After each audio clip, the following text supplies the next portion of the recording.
that actually happens here in game number 3. 1-1, the decider is here. Indonesia versus Cambodia for the grand finals of Iesf. My side cuts on the Masha though.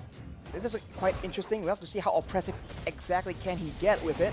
But the jungle clear, as we can see, this Leomord is very deadly. And early on in the previous game, we saw that Cambodia was able to secure a kill just using the early base damage. And now Dreams is just trying to be an absolute nuisance, trying to make sure that Lutu takes a longer time clearing or even stealing it away.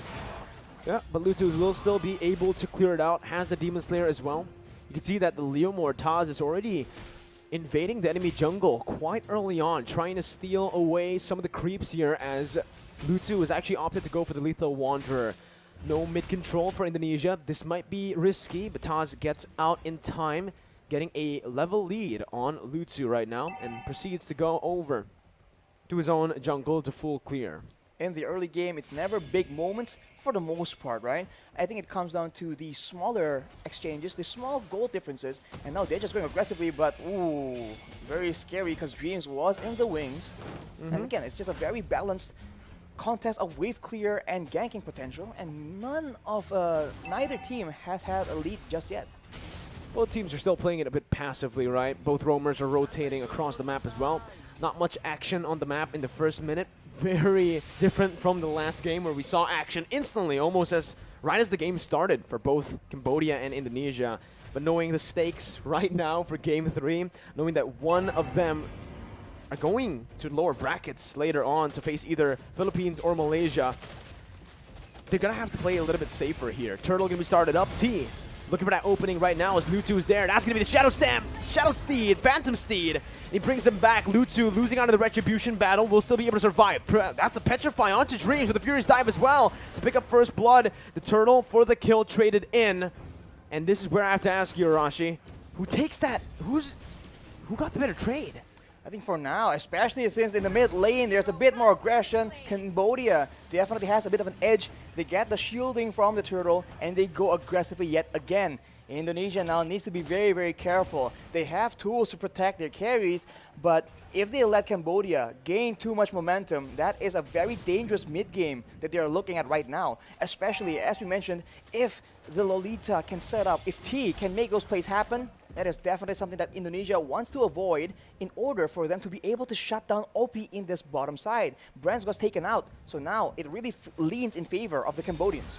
Well, Deja's going to be caught as well, though, in the real-world manipulation.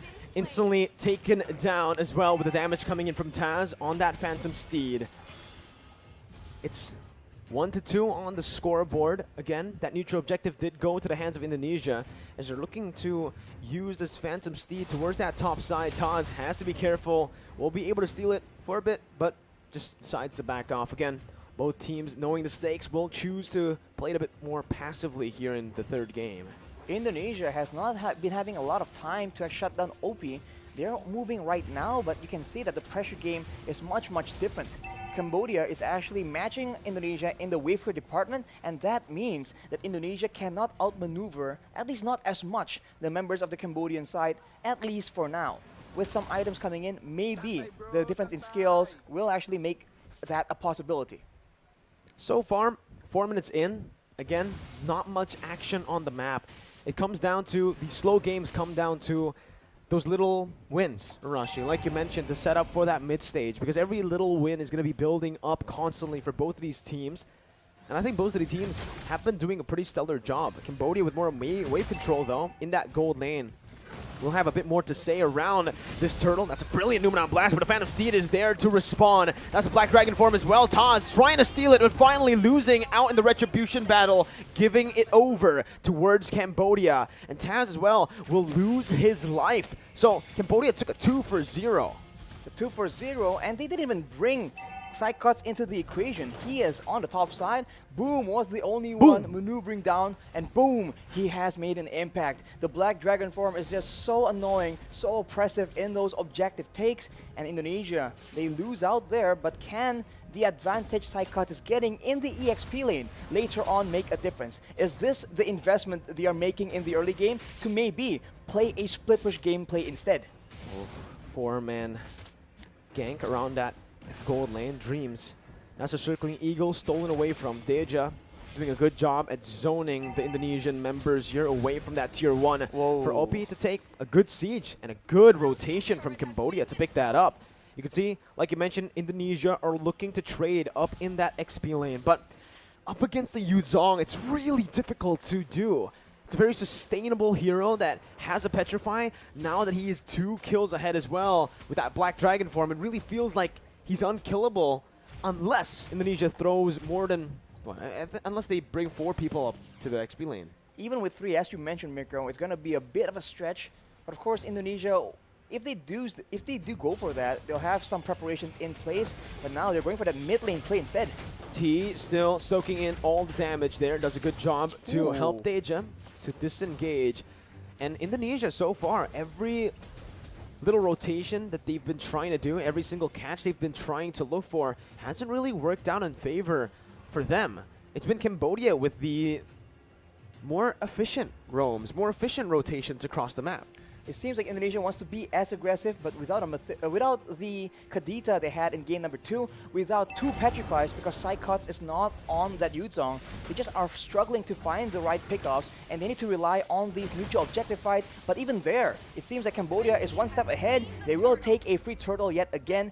Perhaps Indonesia is waiting for more items, more of a power spike. They are a team with experience, and they have shown to actually be prioritizing that EXP lane yet again. Psychots able to take out that turret, but will that be enough? Will that be worth it?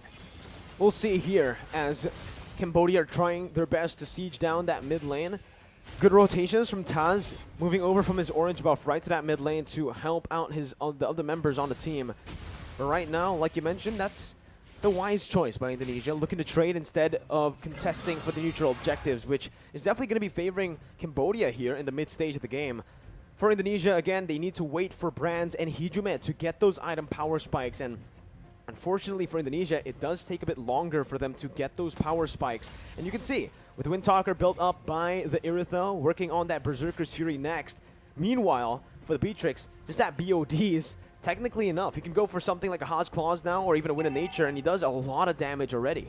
I think later on, OP is going to go for more of a burst damage build instead of a DPS build. But as we talk about that, that's an engage by Taz. Phantom Steed by Taz right now, as that's a Circling Eagle onto T. No one targeting the back line right now, as OP is still able to kite back. OP taken very low. Brand's looking for the play, but it's going to be OP who hits him back. Lutu caught in the real world manipulation as Dreams falls to the hands of Deja. Cambodia here, still. It's a 1-for-1 trade, and it's both of the roamers, so it's still a stalemate for both of these teams in the trades even. But we talk about the power spikes, and before that, let's talk about that fight initially, because Taz goes for the engage, and you can see that the members of Cambodia spent a lot of time in that real-world manipulation, but they are not clumping up together. So Indonesia failed to get the quote-unquote combo and get massive value from that team fight. Oh, now we have a bit of a technical pause, though. So we have a bit of a moment to talk about what's going to happen, because for Indonesia, we've seen that they have a great grasp of their power spikes, and Hijume, he is rushing for that glowing wand. No enchanted talisman, he wants to be able to dish out the damage, to be a real deterrent, to ensure that the tankier members, the Yuzong from the side of Cambodia, will not be able to just shrug off that damage, because it will be percentage HP. Agreed. You know, if you take a look at Cambodia again, how they're able to play in these skirmishes, even though Indonesia were the ones to start it, right? The front line for Cambodia is just so visible, and so far it's been so impactful for them. As you can see, again, I'll re-mention again the compositions for Indonesia, where they are actually looking to dive, right? The Masha, the Leomord, with the Irithon, the Mathilda. It can kite back, but it's centered mostly on just diving and breaking that front line, that front to back that Cambodia have really built for themselves here with their composition. Now the thing is, with the Yuzong and obviously with the Lolita, it's just so hard to penetrate towards that back line. When Brands did that, when Brands was able to jump in with Dreams, he had to sacrifice Dreams for what? Just the Lolita, right? Soaks in so much damage, and in the end, even though OP was low, the help of Deja on that Valentina, it was enough of a threat to push Brands back away. Later on, though, I do feel like Irithel and Beatrix in the ultra late game, I think Airtel has a bit of an advantage, and with the range difference, right? Of course, Deja can match it with the IMU, but for the most part, Hijume will also be able to actually do a lot more poke damage and pressure Cambodia into unfavorable exchanges. The Masha as well later on will be much tankier, much more so compared to Boom, and maybe excel in the 1v1 as well. So I think the later the game goes, the more options Indonesia have to actually play around with, provided that they don't let Cambodia just pull away from them as far as gold difference is concerned. The gold difference is sitting at a 1,000. It's a 1,000 gold lead for Cambodia currently. It's not that big of a difference, but Exactly. I think it's the XP, right? That's right now dictating the match. OP is one level ahead of Brands, therefore dealing a bit more damage than him. And again, it comes down to those power spikes, which OP is able to reach a bit faster than Brands. Level 11. Level 11 also has that BOD. I think it was building towards something else there, either the Wind of Nature or the Haas Claws. But now it's, again, just both of the teams dancing around the neutral objectives. Meanwhile, though, Psychots really with a very aggressive movement to cut the wave under the base turret over there. This will definitely give the upper edge towards Indonesia when it comes down to that wave control and pressure. And you can see Cambodia with the movement already. Lutsu forced to go towards that bottom lane, and he is the jungler. This gives Indonesia so much base, and they are going to commit onto it, knowing that Lutsu is down below. Boom jumps in with Black Dragon form, and the Moon Blast not connecting anyone, but it's the Petrify by Boom, connecting onto 3. No more follow-up. Brand's gonna be caught there, and that's gonna be a lot of damage placed onto with the Circling Eagle as well. Deja stopping him in his tracks as Psychots jumps in with the help of Dreams to find OP. Both of the gold laners, both of the marksmen taken down. Hijume looking for that kite back with his items and with the utility he has. Good slowdown. And again, it's just a 1-for-1, an incredibly close game for both Cambodia and Indonesia. They trade gold leaders right now, but without that gold lane, we talked about Cambodia's reliance on having OP as the hero of the game right now. That means Indonesia has a lot more of an advantage. They are going for the Lord again, and they're going for a fight where the AoE can actually swing tides in their favor. Brands is going to reach this Lord pit a bit faster. Real world inflation locking Boom down for the Phantom Steed to deal as much damage as possible. Brands finally rejoining the team. That's another Phantom Steed over by Lutsu, by Deja, who's able to jump in. Lutsu coming in, enabling the rest of the team to deal out that damage. A 1-for-2 now. It's still favoring Indonesia. Lutsu and Boom taken down for Taz. The Lord is not going to be committed on right now. Indonesia decided to just go for that mid lane. T trying his best to defend this, but it won't work out for him in the long run. The Circling Eagle might actually be able to take him down here with the help of the other members, but T will be able to get out. The Indonesian members opted to just go for the turret.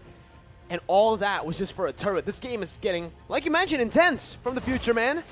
It's going to be very much intense, even more so later on, especially for Cambodia. They are starting to lose their grasp on the game, especially with Indonesia's control over the neutral objectives. With that Masha split pushing as well, we've talked about this. Cambodia have a bit more of a combo situation. Indonesia have a lot more options to play around with. They can use the Leomord and the Masha defensively, and they have security. They have the Matilda's Guiding Wind to try and save their main carries as well. Cambodia does not have the same kind of luxury. No, they don't, right? I think now they need to start prioritizing OP again, because in the last few fights, they have been able to find Brands, but without the help of OP, it does feel like they will lack more, well, they will lack that sustainable damage. Boom with the Black Dragon form, Circling Eagle by Dreams, a bit too aggressive there, but the Moon Blast now is going to be chain in, channeled in. Deja jumping on Hijume, who's still able to kite away, but not for long as he gets taken down by Boom. Brands with the Wind of Nature dealing a lot of damage and sustaining back up again, as that's so much on that back line. Taz is hunting, sniffing out, and he gets it onto OP. A brilliant read by Taz to find that double and to get Indonesia a 3-for-2 trade. It's a very close game, man. Indonesia are winning these skirmishes, but only by about 1 kill each fight. But they keep repeating the same thing again and again. They have no urgency to take this Lord. They keep using it to bait the members of Cambodia into fights that they don't really want, that they can't really take. And it has been working so far, and eventually now they can get a free Lord, completely uncontested. And this is the beginning of the comeback for Indonesia, if they are able to maintain that discipline. Discipline is the name of the game, and on that note, we will take a bit of a break because there is a technical pause. I think it comes down to the team fight execution, Arashi, there.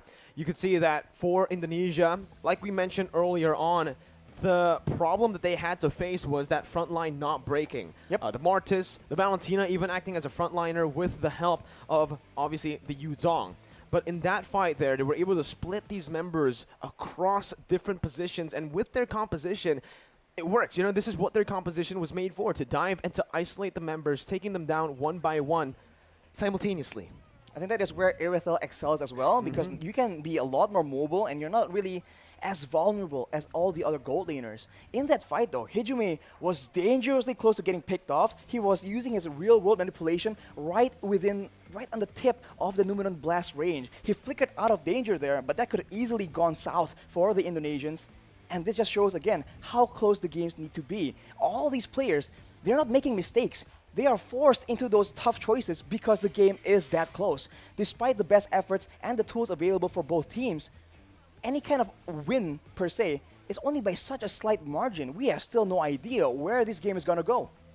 It's crazy to see how both teams are playing right now, out of their minds. And after every skirmish, it's usually just either equal trades or one advantage in the trades for one of the teams, right? We saw a 2-for-1 for Indonesia. We also saw a 2-for-1 for Cambodia. Then, obviously, a lot of 2-for-2s, 1-for-1s here and there, back and forth with the trades for the turtle to the turrets. In the end, we are looking at Indonesia now with a pretty significant trade. They were able to get a 3-for-2. On top of that, the Lord as well. So, makes it a 4-for-2, as they are going to be able to finally push their lead, right? Because both teams so far, I think, have been just going back and forth with that gold lead. 1,000 over to Cambodia, 1,000 over Indonesia. Not really a sustainable gold lead for such a long time in this game. I think of 13 minutes of gameplay, and it's been back and forth completely up until this moment. And now it comes down to how Cambodia fights from behind. Keep in mind though, now Psychots has been such a nuisance, cutting in the waves, being that uncatchable, that very elusive EXP laner in not the same way, in a way that Broom cannot replicate, right? So Indonesia is having so much more macro pressure, and Cambodia, remember, when both teams trade in their gold laners, OP is the main hero for the side of. So if this continues, I do think that it benefits the Indonesian team a lot more. And I think it comes down to, again, Arashi, that wave control, right? The side lane control in the later stage of the game. Cambodia have been... The division of labor within Cambodia is a bit questionable in my opinion, right? Lutu has been the one sent down to the gold lane to actually clear that minion wave where, again, he's the jungler. He needs to be there. That was the reason Indonesia were able to commit onto Lord and to force Cambodia in a position where they weren't ready to look for a fight. But here it is once again. Nibiru's passion there by OP, but it's going to be cancelled out. That's still the mid lane tier 2 taken down. They have a lot more siege potential here with that Iesf, and now look at that flank though from T. Oh, he's going to be spotted out here. It was initially such a good flank, but it's going to be spotted out, and that's the flicker out. The threat of that Numenon Blast flicker is no longer present for Cambodia. That is completely unfortunate. And as you mentioned, Mirko, sending Luto is difficult, but they require Boom to have that kind of backline pressure in those team fights. Indonesia is making Cambodia have the hardest of decisions, and now with that superior siege, with that poke damage, with the counter engage available, they're slowly but surely working up their way, taking control over the jungle, and now Cambodia is in trouble. Can they even send anyone out to try and scout in these bushes? Because T has no flash, no flicker available. Yeah, let's take a look at the items here. That's the Berserker's Fury, the DHS already completed as well. It's done for Brands here on the Iesf. One more item to go. He's working on either a... I don't know. Does he want to get a Scarlet Phantom here? I feel like, you know, Has Claws? As late as this. I'm thinking... I feel like Has Claws would be better because how Iesf works out, but maybe he has something else in mind. Hijumi, of course, I have my eyes on the Iesf with a Divine Glaive, though. You're biased towards Iesf, Arashi. I mean, it is what it is. He has penetration now, and that is a lot of AoE, especially if Indonesia is using these lords to actually bait Cambodia into a fight. The Psychots. Oh, Psychots losing a whole lot of HP. OP with a brilliant Wind of Nature there. Baits out that Thunderclap. Now it's the engage once again by Dream. Circling Eagle over to OP, but it's a very good knock-up over from Boom! A kill over the brands as well. Indonesia caught in the midst now, having to back off. Hijime getting the shield down with real world inflation, but Lutu comes in to follow it up. It's a blunder from Indonesia. 3 members falling, and this might be it for Cambodia. That was the moment they were looking for to turn the tides and to get the goal lead back in their hands. 20 seconds for brands to be back onto the map. The wave is benefiting Cambodia, but their base isn't exactly safe as well. Right now, they go for the Lord, where they could have potentially went for an end push and catch and force these 2 remaining members into crazy fights. They go for the Lord, though, the more calculative approach, but they might lose a turret because of it. Definitely a big benefit for Cambodia, but maybe it could have been a bit more efficient. I think they made the right choice. I think if they went for more turrets, it wouldn't be worth it in the end. The turrets can go later on. Obviously, it's going to be there forever, but the Lord can be contested if the Indonesian members respawn. Cambodia decided to make the right choice over there. Again, playing it disciplined and not getting the pressure into their heads, right? Into their minds right now. A very good fight. And we actually asked this question right before the pause. How's Cambodia going to play from behind? That's how they play from behind. They still try their best to go for these coin flip fights, and they still know, even while they're behind, they understand where those little mistakes will happen from Indonesia. And like I mentioned, it is the Scarlet Phantom for brands. We said either Immortality or Ha's Claws could be another good option for him, but he decides to go for more attack speed. Well, that is why, as well, that is why Cambodia keeps Boom in those team fights. That is the impact he can bring. And now with the Lord here, it will be cleared out by the Indonesians, and it's back to the status quo. It's back to Indonesia, pressuring with that macro game, abusing this Masha as much as possible, but Cambodia has equalized on the gold lead. This game is very, very intense, and I must say, I still think the late game favors Indonesia, but Cambodia is making it seem not so one-sided. It comes down to OP, right, in the later stage of the game, and Deja, honestly. Yes. Honestly, it feels like it's every single member, because Boom was the key member to getting that fight over to the side of Cambodia. Now, OP and the rest of the members now looking for that bottom tier 2. Psychos looking for the flanks right now, but he's all alone. Caught in the midst of it all right now. As that's the advantage. Rage popped in. Psychos still going onto OP, who's still able to kite away. Real world inflation onto Deja, but it flickers out. Boom as well here, getting out to safety with a Furious Dive. Both teams disengaging. And it's an amazing team fight. Micro play shining for both Cambodia and Indonesia. Keep in mind, though, look at the battle spells. Everything has been exhausted by the Cambodian side, so there's a small window here where Indonesia can make a winning play. This is 19 minutes in the game. For the most part, especially the main carries, everyone is on a full inventory slot. Hijime has a Winter Truncheon, so watch for that being used to maybe bait out some abilities. But for OP, he has the Wind of Nature, so Psychots as well as Taz will have a more difficult time bursting him down. Grants included in that equation as well. It will be in the hands of Hijime to see if he can actually burst OP through that Wind of Nature. 19 minutes in now. Next Lord is going to be the Evolved Lord, and you can see Cambodia already maneuvering around that place, knowing that they have more pressure on the map currently, even with the disadvantage in turrets. With the top side continuously just pushing in towards Cambodia, they've been able to actually micromanage it to a point where it's always at a good position, right? Again, they're leaving it in that top side, having 1 minion pushing in as well. Well, Luto has the Cursed Helmet right now, but Taz has built a Blade of Despair. Brands has switched over to a Has Claws, as we mentioned, so he won't be easily or as easily bursted down in these fights. That is how the Irithel usually operates, but Cambodians are pressuring for the Lord. They might just commit to it. Psychons is looking for that split push here. This is the moment right now as Boom jumps in with the Black Dragon form. Going to be taken very low as Dreams does the same thing. Psychons in the base already right now, looking for that split push, looking for the back door. Boom going to be taken down. That's the Immortality popped in. Psychons still looking for the play as T is going to be losing his Immortality as well. Boom taken very low. Toss looking for the Phantom Steed, gets the kill. T as well, falling 2-4-0. Psychons manages to distract the other members as well, and Cambodia with the Lord won't be able to do much. It's a 2-0 for Indonesia, and with all the waves in that top lane, the bottom lane, and even in the mid lane pushing into Cambodia, it feels like Cambodia are the ones now at a disadvantageous position.